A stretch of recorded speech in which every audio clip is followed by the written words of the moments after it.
Ele é o Rafael. A gente vai apresentar um estudo sobre como fazer uma análise independente de portais de dados abertos governamentais. Pode passar. Aí é um pequeno currículo da gente. Acho que a gente não precisa falar sobre isso. Também dá para passar. A gente tem que agradecer. Eu tenho que agradecer o CNPq, porque financia minha pesquisa, aos meus orientadores, o Marcelo Pimenta, da Informática da URGS, e o Marco Sepic, da Relações Internacionais, e ao copalestrante, o Rafael Luft, que de última hora me ajudou na parte de Direito, que é muito importante para a nossa apresentação. Bom, a gente vai falar um pouco da motivação dos dados abertos governamentais. Depois a gente vai pensar como que funcionaria uma análise independente. A gente vai falar um pouco dos 8 princípios de dados abertos governamentais, da política que o governo brasileiro faz. Aí a gente vai fazer uma proposta de quais desses princípios a gente consegue correlacionar diretamente com a lei brasileira. E depois a gente vai fazer uma discussão. Pode passar. Bom, a motivação principal, acho que seria a ideia de transparência, publicidade, accountability, que hoje é muito importante no setor público. Mas também, quando tu tem essa disponibilização de dados abertos, tu tem todo um valor social e um valor econômico desses dados. Esses dados, de repente, vão ser usados por organizações sem fins lucrativos para fazer análises diversas. A gente não pode imaginar que tipo de análises podem ser feitas com os dados quando eles estão públicos, o tipo de coisa que se consegue fazer. E também o valor econômico. Muitos desses dados que o governo tem, eles têm valor econômico e as empresas podem usar esses dados para melhorar na sua ação no mercado. Esses dados estarem abertos, eles possibilitam uma inovação no setor público, tanto do do terceiro setor em relação ao setor público, quanto do próprio setor público, que vai ter uma noção dos dados que existem, que às vezes não fica tão claro. Já falei da... E ele também é um fator importante na ideia de governança participativa. Pode passar. Gente, só para lembrar, o pessoal que quiser ir fazendo pergunta, tiver alguma colocação para fazer, pode ir fazendo no aplicativo, né, no Macadu, que no finalzinho a gente vai coletar com o pessoal da organização, ali eles vão nos passar as perguntas, tá? Então podem ir escrevendo à vontade. E depois a gente vai abrir para discussão, claro. A primeira pergunta que fica quando a gente pensa no... O que seria uma análise independente? Seria eu, como cidadão, saber se o setor público está me oferecendo aquilo que eu tenho direito. Aquele direito que eu tenho, porque, no caso do Brasil, a Lei 12.527 me dá uma série de direitos sobre informações do setor público. E eu quero saber se esses portais eles estão me oferecendo aquilo que eu teria direito. E, nesse caso, ou se eles estão me sonegando uma informação, e qual o motivo disso. Mas o que a gente pode fazer com relação a isso? Bom, a gente precisa pensar em uma metodologia. A gente abre um portal de dados abertos lá, tem centenas de datasets na nossa frente, e aí, o que faz esses datasets estarem corretos, segundo a lei, ou não? Não é claro para o cidadão a princípio. Aí a gente pensa que metodologias de avaliação existem. E essas metodologias que existem já, elas têm correlação com a nossa lei, ou elas são de um cenário internacional e elas não têm nada a ver com a gente? Isso aí é importante. Aí tem vários portais, a gente tem o portal do governo federal, aqui o portal do município de Porto Alegre, do estado do Rio Grande do Sul, do estado de São Paulo. Pode passar.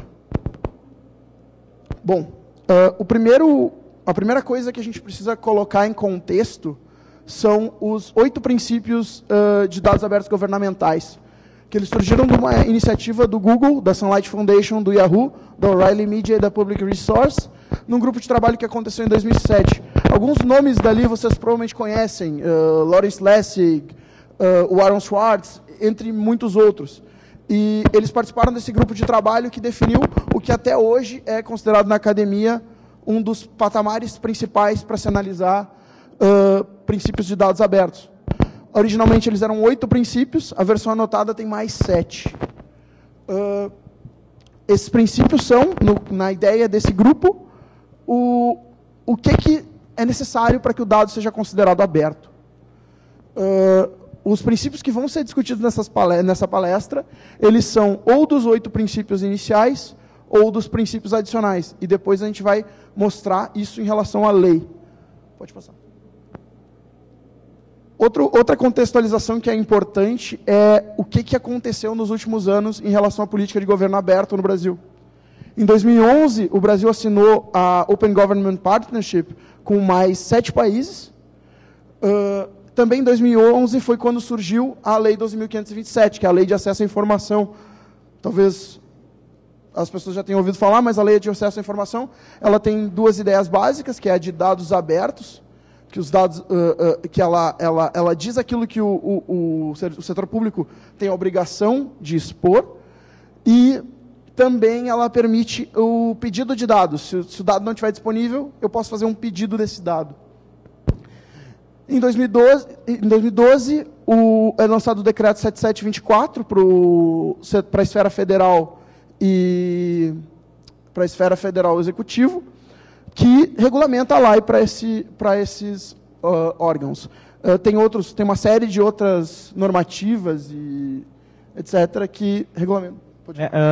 Na verdade, a lei ela é o que obriga enfim, o Estado inteiro, né, todas as esferas do governo, tanto o Executivo, o Legislativo e o Judiciário, a fornecerem os dados da forma que ela define, os dados que ela define, mas deixa muita coisa em aberto. Inclusive, se tu vai comparar com os 8 princípios e as emendas, e os 7 adicionais, tem muita coisa que a lei ela não abrange, e que acabou sendo abrangido no decorrer do tempo com decretos de regulamentação dos próprios órgãos.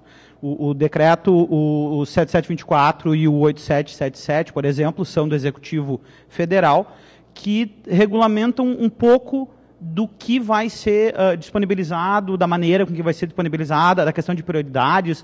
Isso tudo meio que ficou a cargo de cada poder ou em seu nível, né? Nível federal, estadual ou municipal. Bom, e para completar, agora no ano de 2016, em janeiro, foi lançado esse decreto 8777, que regulamenta a política de dados abertos, e ele tem uma grande novidade em relação a tudo que tinha vindo antes no governo brasileiro, que é a possibilidade de solicitar a liberação de um dataset inteiro. Ao invés de tu fazer um pedido de informação, isso só vale para a esfera federal e no âmbito do executivo, porque as outras esferas e os outros poderes ainda não tem nada nesse sentido. Ele permite que seja solicitada a liberação de datasets inteiros. Ou seja, eu não encontrei um dataset que eu sei que o setor público tem, que um determinado órgão tem. Eu faço o pedido desse dataset. A princípio, esse órgão ele tem que me responder e me dizer, olha, eu posso te dar esse dataset, começar a disponibilizar ele publicamente, ou existe uma inviabilidade técnica. Fazer a disponibilização desse dataset teria um custo que não está previsto em orçamento. Isso é possível. Quando isso acontece, o que sugere o decreto é que o órgão coloque para a política de dados abertos do ano seguinte, que esse dataset seja um dos prioritários, porque houve um pedido sobre ele. Ainda não há, porém, no site do Transparência, Fiscalização e Controle, que é a nova CGU, que mudou de nome agora, né? Nada sobre como se faz a solicitação. É uma coisa muito nova. Lá tem como fazer uma solicitação tradicional de pedido de informação, mas não tem ainda como que se faz esse pedido de dataset. Outra coisa, ou pelo menos a gente não encontrou, Outra coisa que esse decreto coloca é que a via recursal, caso haja a negação desse dataset desmotivada ou por qualquer outro motivo, ou por um motivo que considere-se que não caiba, a via recursal da Controladoria Geral da União. Agora da Transparência, Fiscalização e Controle. Isso é um problema que se está tendo, né, desde que essa lei foi editada, que ela deixa toda essa parte recursal a cargo de cada órgão.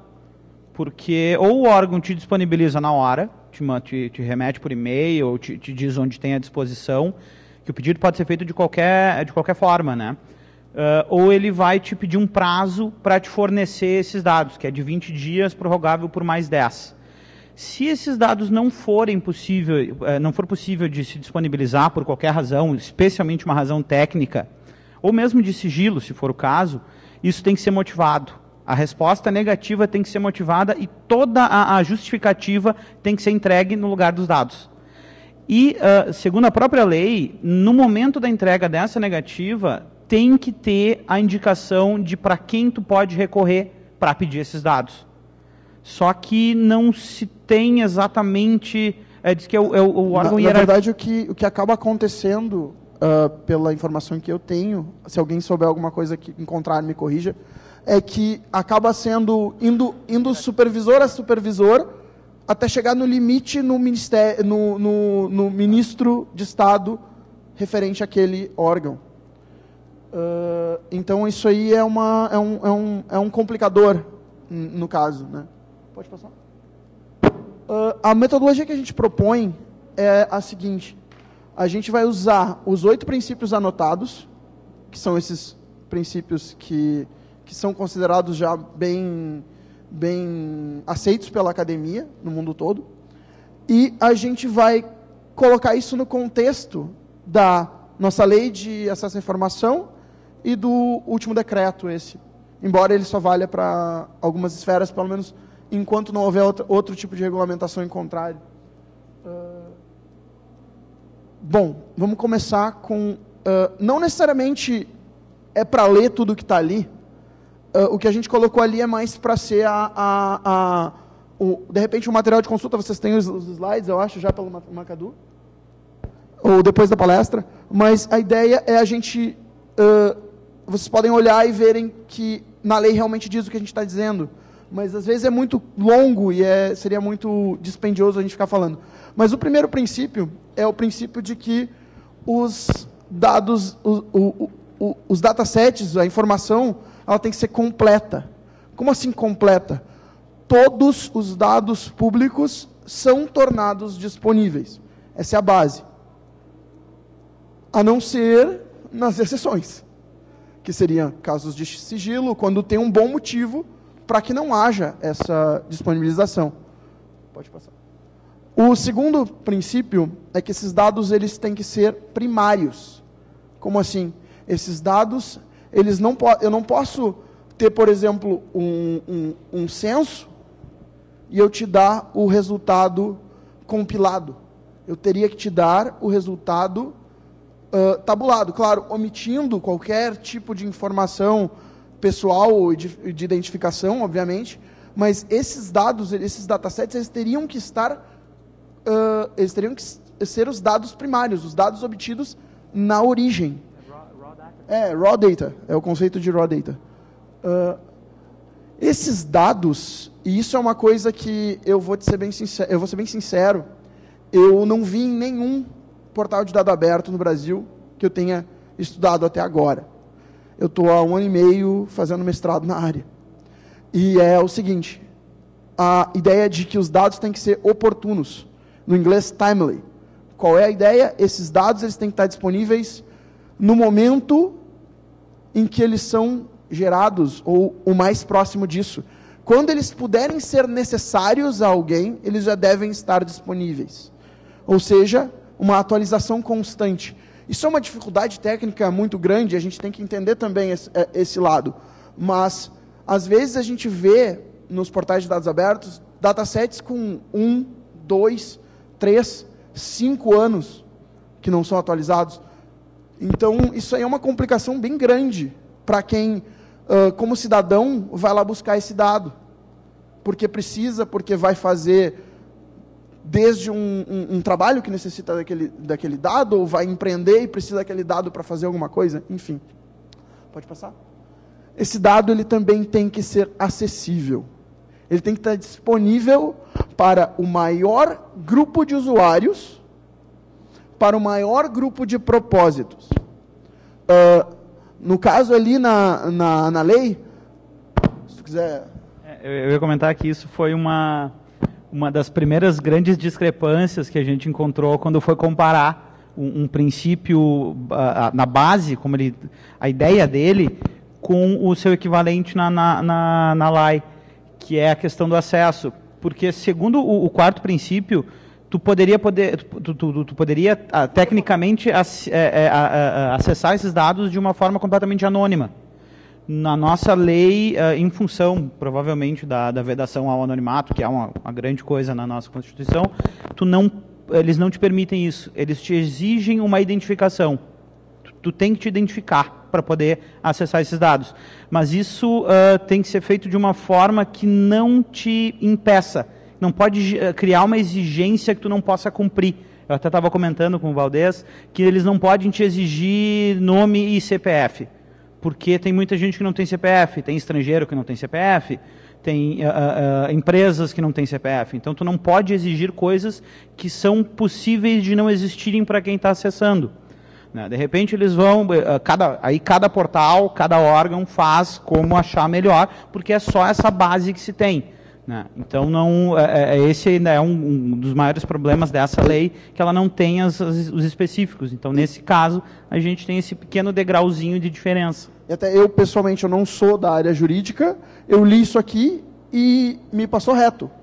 Porque, à primeira vista, eu não vi que isso aqui tinha a ver com a mesma ideia do princípio. Isso aí só apareceu quando eu tive apoio jurídico. Né? Pode passar. Bom, isso aqui, acho que para todo mundo que está aqui no FISL, ele é mais ou menos óbvio. Esses dados eles têm que ser processáveis por máquina.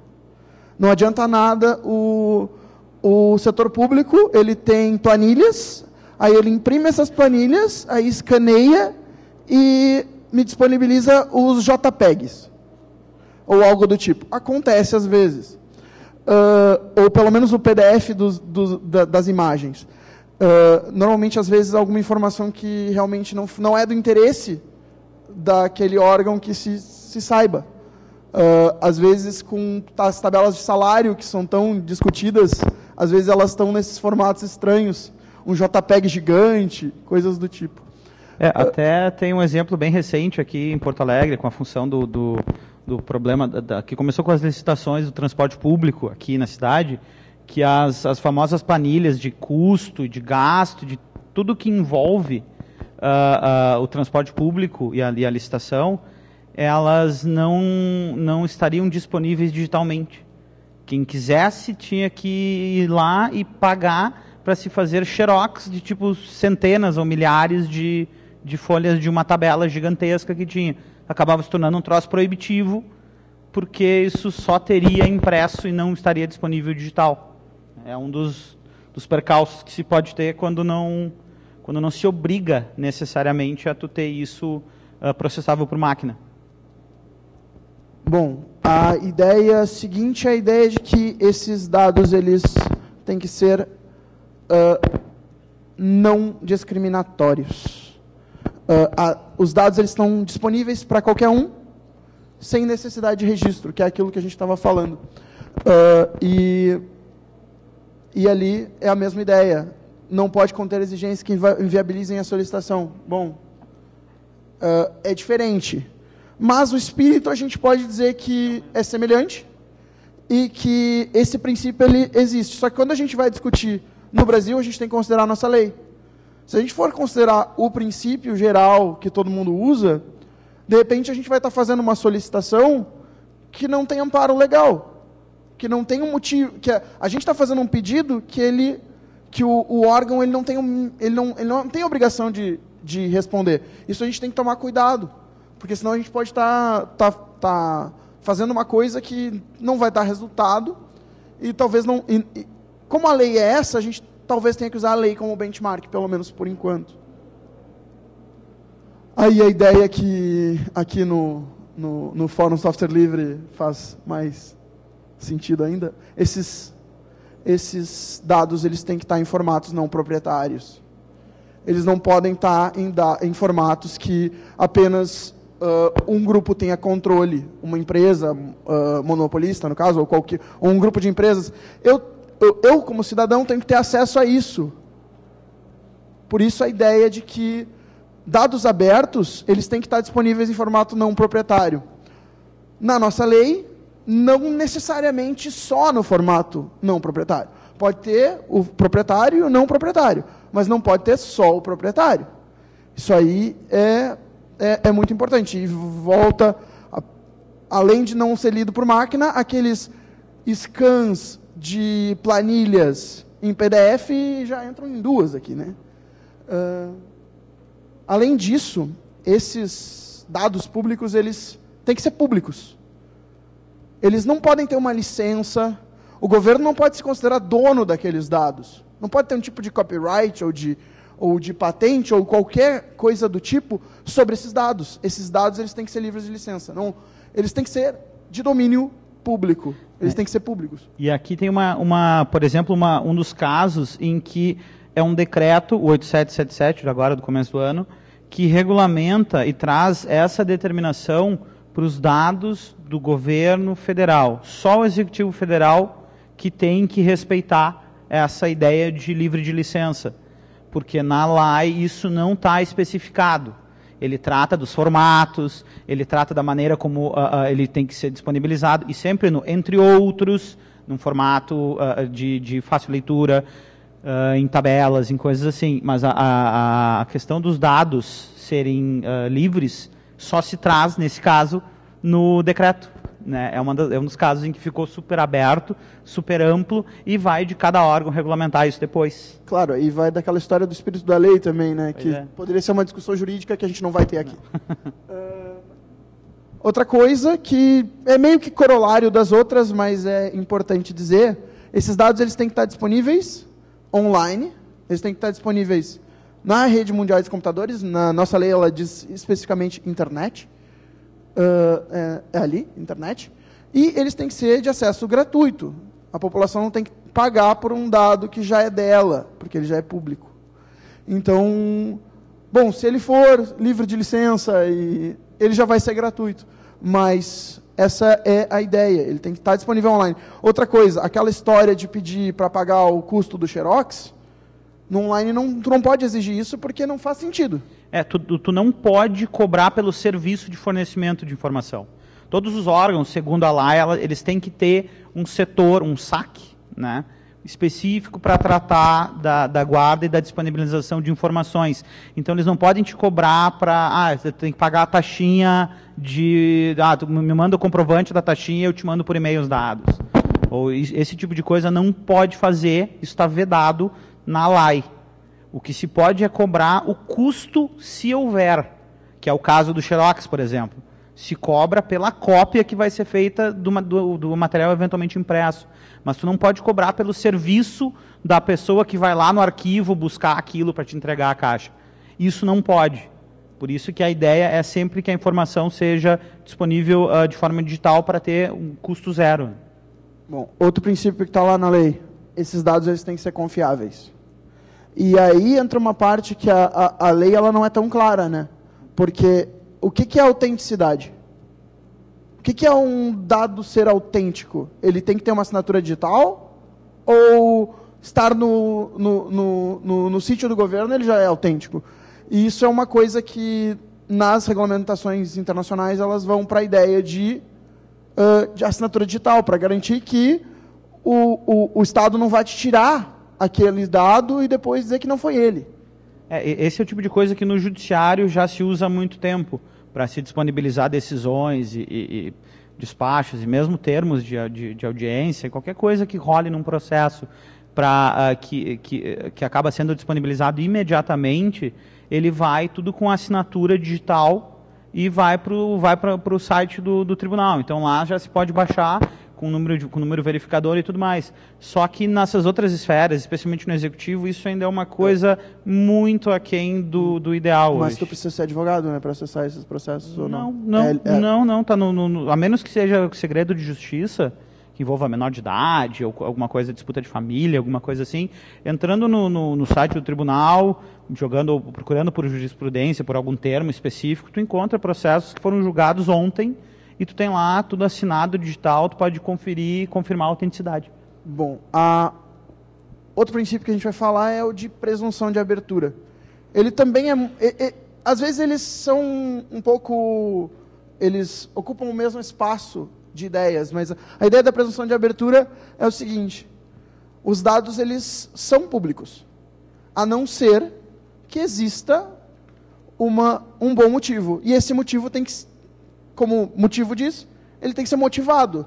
Você tem que motivar por que esses dados não devem ser públicos. Na mesma lei de acesso à informação, foi falado de dados sigilosos, toda a escala de segurança foi mudada. Esses dados hoje, eles podem ser reservados, tem sigilo por 5 anos, secretos, sigilo de 15 anos, ou ultra secretos, com sigilo por 25 anos. E não existe outra possibilidade. Existe uma exceção, que é dados que envolvam diretamente o presidente, o vice-presidente e suas famílias, que daí é pelo tempo do mandato. Quer dizer, a exceção é por menos tempo e não por mais tempo. Né? É só essas possibilidades que existem. E para isso tem regulamentações específicas de que tipo de dados vão ser, mas o dado tem que se enquadrar aí, e não é mais como era antigamente, que é o contrário, que a hora que tu precisa de alguma coisa, tu pede, e aí alguém vai analisar se aquilo pode ser divulgado ou não. A ideia agora, a menos que ativamente se imponha uma reserva ou um segredo em cima de algum tipo de dado, esse dado é aberto. Bom, por último, a gente não vai falar de todos, a gente vai falar dos mais importantes aqui, e dos que ficam mais claros na lei também. Porque alguns, a lei é meio...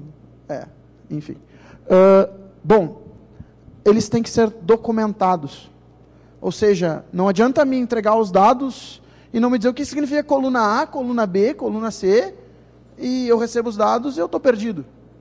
Não, esses dados eles têm que ter uma documentação dos seus formatos e tem que me dizer, olha, isso aqui significa isso aqui significa isso. Ou seja, tem que ter metadados. Os dados, eles também necessitam dos metadados. Senão eles são, de certa forma, sem sentido ou inúteis. Porque talvez tu entenda uma coisa e eles diziam outra. Bom, agora que a gente já falou um monte de coisa, é o seguinte, a ideia geral era a gente dar os conceitos que a gente precisa para ter uma discussão. E agora eu gostaria muito que todo mundo participasse. Tem algumas perguntas que a gente preparou previamente. Não sei se já tem alguma pergunta no Macadu?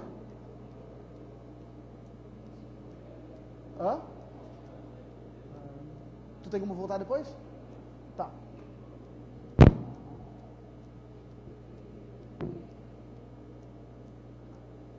Alguém tem uma pergunta para fazer fisicamente?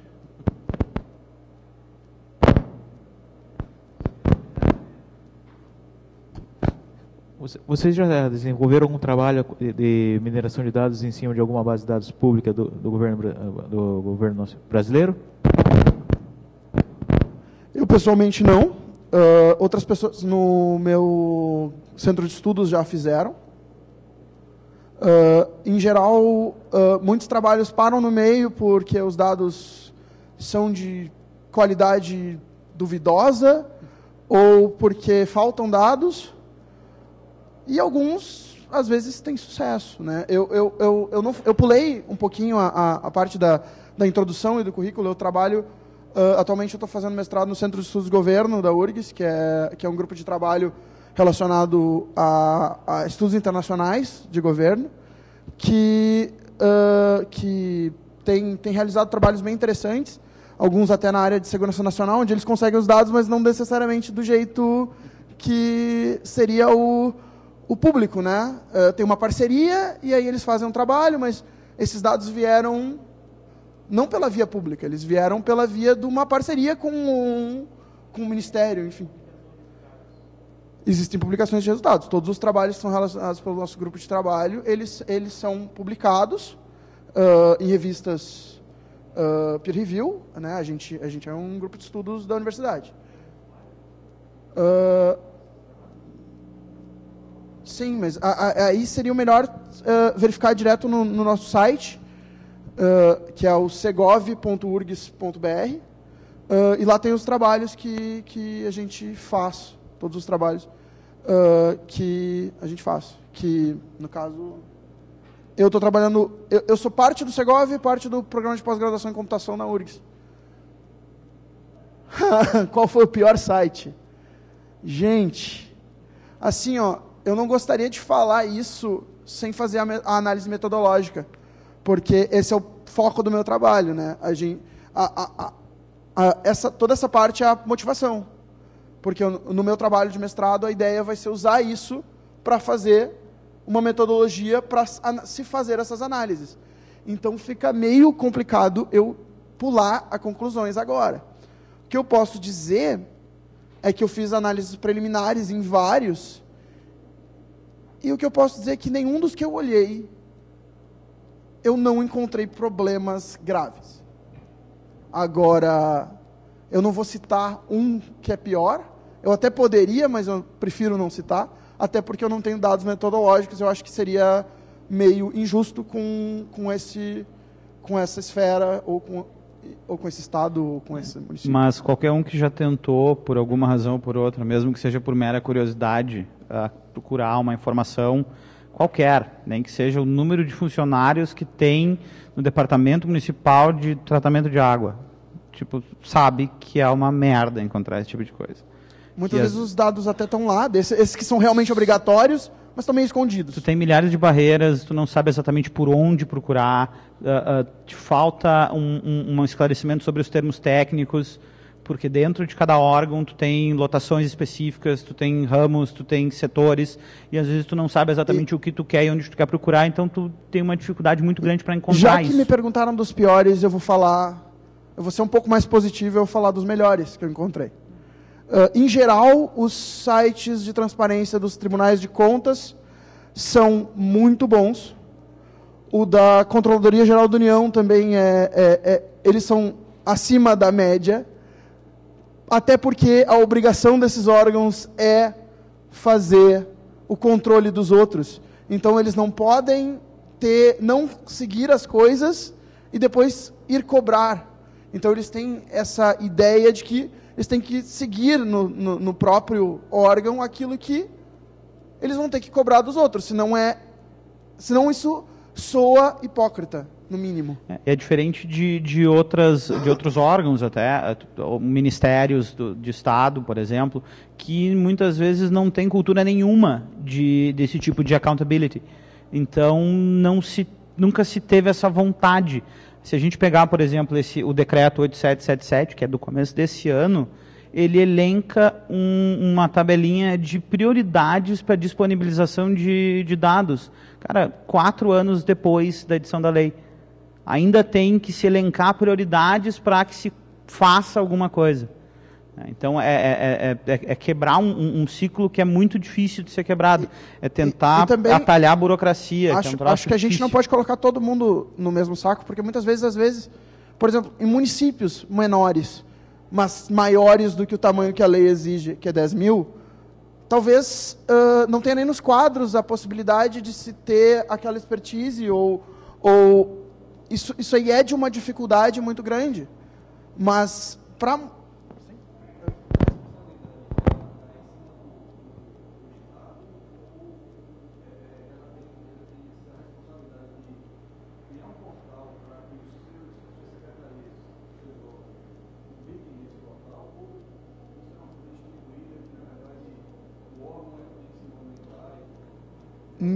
Então, a lei, a pergunta foi sobre se isso é centralizado ou descentralizado. Se existe uma obrigação de um Estado ou de um governo federal centralizar num portal só tudo, seria isso? Não. A lei ela diz que os dados têm que ser públicos, ela faz recomendações até de que se faça, de certa forma, arquivos, lugares onde tu possa procurar todas as listas de dados que existem, agregadores, no caso, mas ela não torna isso obrigatório. Isso não... Até onde me consta, os principais poderes, os órgãos maiores, eles disponibilizam esses portais, portal da transparência, portal de dados, só que todos os órgãos, mesmo empresas, organizações sem fins lucrativos que recebam aporte do Estado, tem que prestar contas disso, não só prestar contas para o Estado, mas tem que fornecer todos os dados relacionados ao investimento daquele dinheiro. Isso tudo tem que ir para o portal de dados, porque, querendo ou não, esse dinheiro vem da União, que passa por um ministério, que passa por uma secretaria, que vai para a empresa. Então, isso tem que estar no portal de dados da União, de qualquer forma.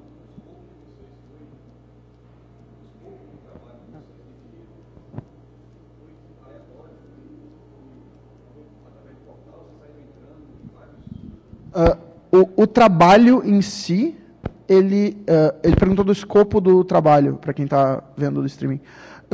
O escopo do trabalho, ele vai ser a análise metodológica. Isso aqui é a base para isso, que é a busca de quais dessas metodologias fazem sentido no contexto brasileiro e quais não fazem. Porque eu simplesmente pegar uma metodologia que já existe, tirada do exterior e aplicar aqui, não necessariamente eu estou considerando o que a lei aqui considera. Então, o foco do meu trabalho, que ainda está por ser realizado, porque tem todo o trabalho de elaborar essa metodologia, tudo que eu trouxe aqui é uma versão simplificada, porque tem muito mais coisas que eu estou trabalhando que não necessariamente eu ia poder trazer nesse tempo. E então, a ideia é gerar uma metodologia bem definida, que mesmo no exterior não existe uma metodologia bem definida para fazer essas análises, técnica, em geral ela entra junto com metodologias de governo aberto em geral, não de dados abertos. Então, a ideia o foco do meu trabalho é gerar a metodologia e depois testar essa metodologia em conjuntos de dados ou em algum conjunto de dados. O que eu falei sobre conjuntos de dados foi anedótico, foi de abrir o site, procurar por casos contra-exemplos, né, porque é muito fácil. É muito difícil tu provar que o sistema está correto. Tu precisaria analisar todos os datasets. Isso é um trabalho hercúleo.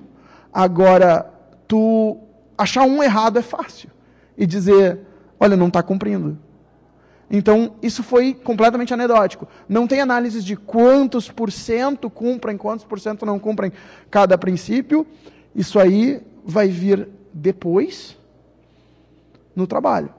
Né? Aqui eu estou apresentando a metodologia e, mais que isso, discutindo essas ideias que vêm desse trabalho.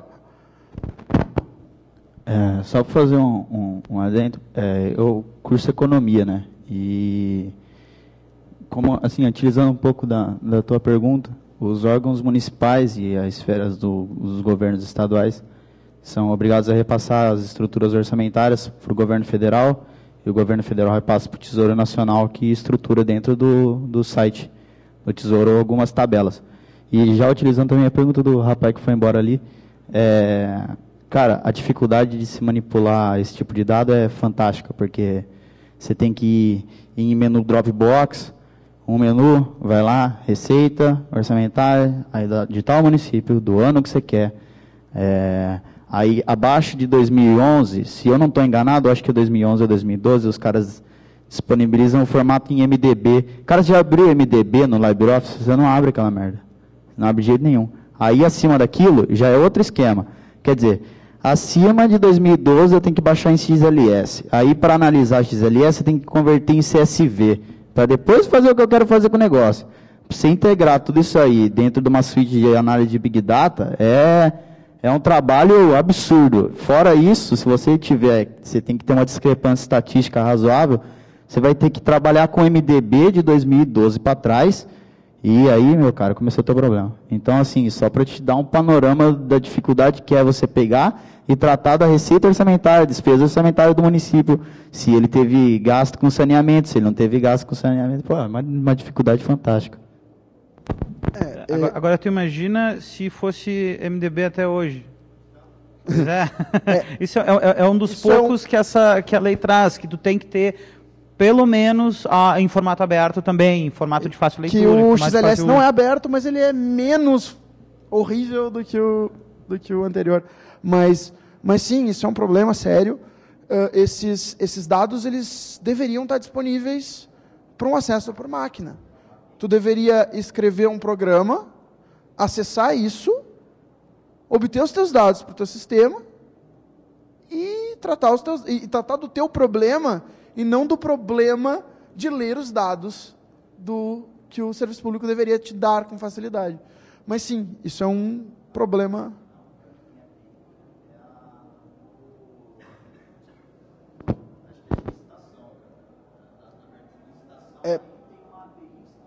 Porque a lei sobre licitações ela é mais...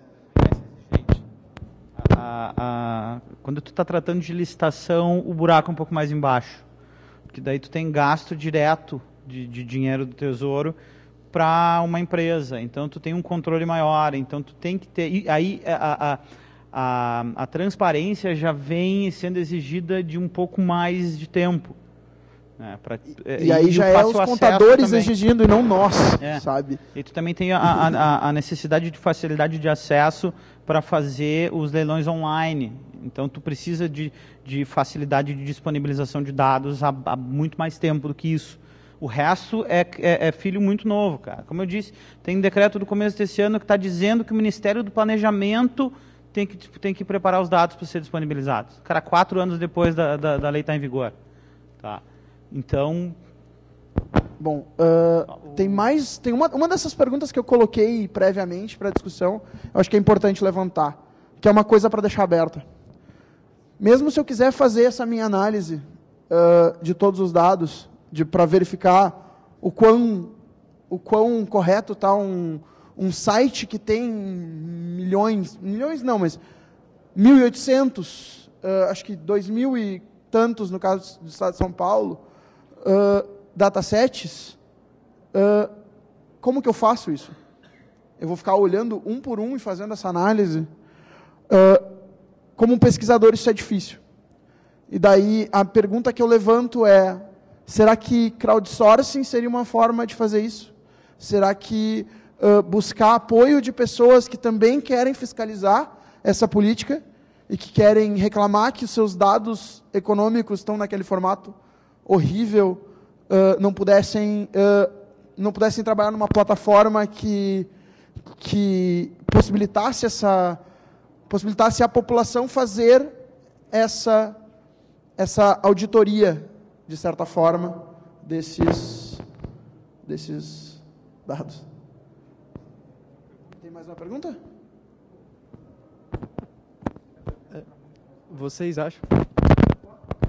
Vocês acham que a Lei de Direitos Autorais admite licenciamento de dados, principalmente esses soltos pelo governo? A Lei de Direitos Autorais admite que esses dados que são liberados pelo governo sejam licenciados? Basicamente, Não. Tá. É que pode ter outras coisas. Pode ter um tipo de patente sobre o formato da informação. Entendeu? Tem outras formas de tu pegar, de tu bloquear uma informação, além do copyright em si. Mas sobre copyright eu vou deixar para o direito digital. Nem tanto a questão do copyright. Tu pega a pesquisa, por exemplo. Pesquisas que são feitas vinculadas a órgãos públicos. Tanto universidade, quanto, de repente, alguma coisa ligada diretamente a um ministério. Isso é protegido. Isso não é obrigado a ser disponibilizado de forma aberta por razões óbvias. Ele tem uma ressalva bem por cima na LAI, que quando ele fala de informações sensíveis que possam trazer perigo à segurança nacional, e ele fala de pesquisa e de inteligência aí no meio. Então, ele exclui isso que pode ter impacto em pesquisa, em direito autoral, mas a questão do direito autoral propriamente dito, ele não está abrangido aqui dentro. Ele nem faria muito sentido tu ter direito autoral vinculado ao governo, sabe?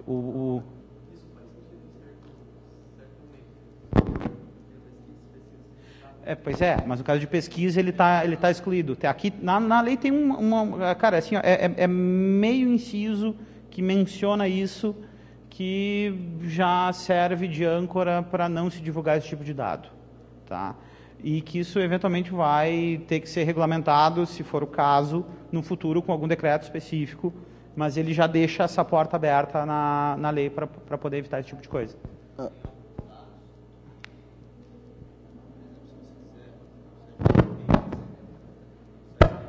Do INPI dá para conseguir algumas coisas de patente relacionada com o cenário, mas eu não sei qual é o processo de extração desses dados. Provavelmente vai ter que fazer um crawler ali, porque o negócio é meio louco lá. E o site da Pintec, a Pintec disponibiliza algumas análises estatísticas de acordo com as patentes que vão sendo publicadas e progresso em P&D, nível de P&D de algumas empresas, a gente ainda consegue ter alguns acessos, pelo menos uns estudos que a gente faz lá no grupo de estudo de economia industrial na Unesp, é mais ou menos baseado nesse princípio de você extrair alguns dados públicos de financiamento. Você tem todo o nível de financiamento, que foi feito pelo CNPq, eu acho que o do BNDES talvez alguns dados não, mas do Ministério de Ciência e Tecnologia também dá para tirar alguma coisa, aí você vai começando a analisar, pega as empresas, pega quantos doutores tem, trabalha com o nível da Pintec, que é um órgão governamental que faz todas as análises. Então, se tem alguma coisa ali, você não vai ter a patente aberta, e nem talvez o quanto que gastou, mas dá para conseguir alguns dados ali disso aí. E não infere direito autoral, porque é um órgão público e a patente ela fica registrada ali. A partir do ponto que você registra a patente está aberta ali. Se alguém copiar ela, aí você está sujeito a algumas penalidades, né? Então, alguém mais tem... Encerramos nosso tempo. Acabou o tempo? Então tá. Bom, amanhã eu vou passar o dia inteiro ali no Dumont Hackerspace. Se alguém quiser bater um papo, eu vou estar por lá.